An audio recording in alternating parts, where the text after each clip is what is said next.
सम्पूर्ण नागरिकहरूले आज के भन्दाखेरि एउटा स्वतन्त्र नागरिकहरूले हामी के भन्दाखेरि गोलबन्द भएर त्यो राष्ट्रलाई बचाउनको लागि हामी यो अभियानमा के भन्दाखेरि आफ्नो स्वार्थभन्दा माथि उठेर देशको स्वार्थलाई सबैभन्दा माथि राखेर हामीले आज एकत्रित भएर हामी चाहिँ के छ भन्दाखेरि शान्तिपूर्ण तरिकाले मैले माओवादीका साथीहरूलाई पनि आज भेटिरहेको छु। उहाँहरूको पनि के छ भने सल्लाह शान्तिपूर्ण आन्दोलन गरौँ।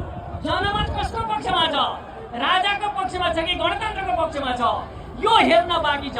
यो तपाईहरूले देखाउने हो।